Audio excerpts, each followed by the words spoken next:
you are looking at my new desk setup. It's a Vernal Executive Standing Desk. It has excellent build quality, a lifting capacity of 350 pounds, a lifting speed of 1.57 inches per second, with a height adjustable range of 22.8 to 48.4 inches.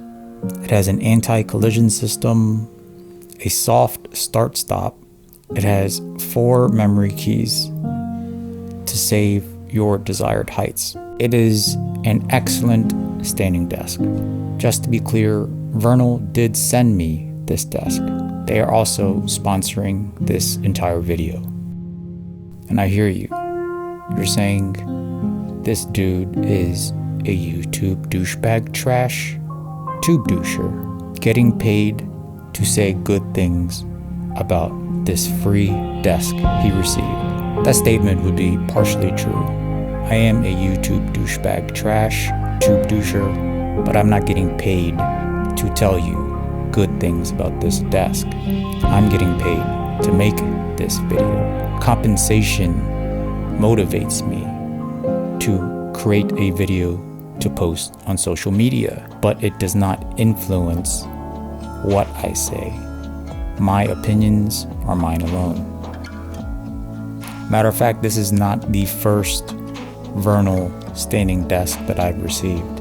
I actually ended up giving that desk to my wife when she got a job working from home.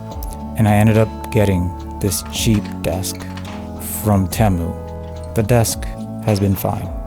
Nowhere near the quality of Vernal. That's neither here nor there. Some of you may ask why I would take another free desk from Vernal as well as a sponsorship. If you all know me, you would know I always keep it a buck. 2025 has been a rough year for me, not only in my video business, but as well as just life in general. Early in the year, I fell behind on a lot of my edits for clients and on YouTube due to my mother-in-law having a stroke. I was her primary caretaker for 2 months and have been dealing with her health issues on and off throughout this entire year. On top of that, this year has been the slowest year in my videography career, with a massive drop-off in inquiries and bookings compared to every year before. Seeing as I have a following on social media, if there is an opportunity for me to earn money making videos on my social media, I'm going to do it as long as it doesn't affect my integrity. The way my office and my desk has looked this entire year is no different than how my desk has looked my entire life, whether it be in school or in the corporate office when I worked as an accountant for over a decade.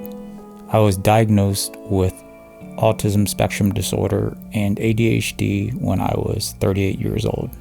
So I lived most of my life undiagnosed. I did not know that I had a quote-unquote disability. One of the symptoms of being on the spectrum and having ADHD can be horrific disorganization, which, as you can see, is reflective of my office and my previous desk. I was average at best in school. Some would even say a complete failure. It was an absolute miracle I even got my bachelor's degree in economics. I was a very average accountant. And when I discovered my passion in filmmaking and videography, I finally truly excelled at something that mattered. Seeing the way my office and my desk looked, and seeing how my videography business has struggled this entire year, has been a painful reminder of all of my mediocrity and failures growing up. There is a saying that if you keep looking back, you will miss everything that is going on in front of you. So all I could do is move forward, because at the end of the day, I have my faith in God, as He has provided for me and my family throughout the years, even when things seemed like it was going to be tough. He has always provided. And perhaps He even provided me with this desk, because it is very likely that if this desk was not offered to me, I would probably never have a real incentive to get my office and desk cleaned up so that I could have a clean area to refocus, re-energize, and figure out the next steps of what I'm going to do to keep my filmmaking and videography business from absolutely tanking. Unfortunately, in this world, it is not always about how good you are at what you do. It is how good you are at selling what you do.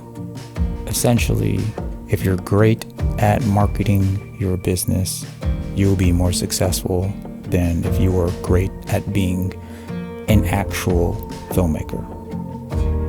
It is one of the things that I have refused to put a lot of effort in, because all of this time I have managed to be successful as a filmmaker, just concentrating on being a great filmmaker. I have neglected marketing because I really don't believe in it. Marketing, in more ways than one, is just a lot of bullshit. So it really comes to me as a surprise that Vernal would even reach out to me to, in many ways, market their standing desk. But perhaps they value my authenticity, my practicality, and how I would not bullshit. The Vernal Executive Standing Desk is an absolute tank of a desk.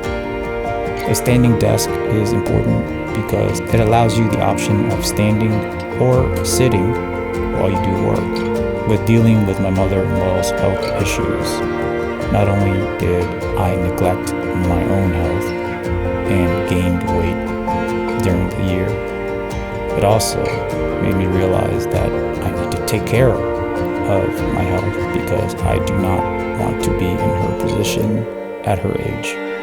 So about 2.5 months ago, I bought a $100 walking treadmill, perfect for putting under my standing desk, and I made it a point to walk every day, putting in roughly 5,000 steps to increase my average daily steps from 2,000 to 3,000 to 7,000 to 8,000 steps per day. Combining that with weightlifting and a better diet, I managed to drop over 15 pounds.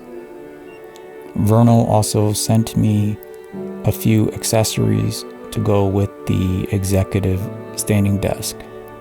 They sent me this nifty desk shelf that has a small pull-out tray for additional storage, as well as this single monitor arm that can articulate, that keeps your monitor floating and your desk clear of any monitor stands.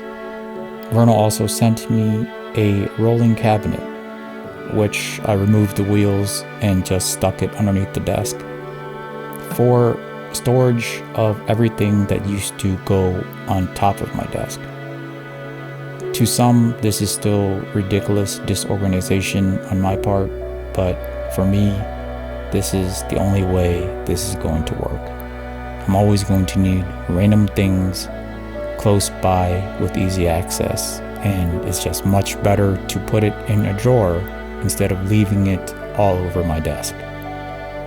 The executive desks come with these covers that basically blocks off visibility to everything underneath the desk, which is great as it hides my treadmill, my shoes, and any other random things that I enjoy leaving underneath my desk.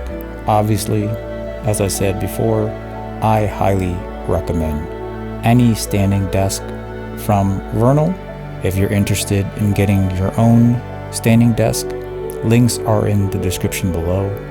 I am extremely happy with this setup, and I absolutely look forward to editing videos on the desk and also using it to create more YouTube videos.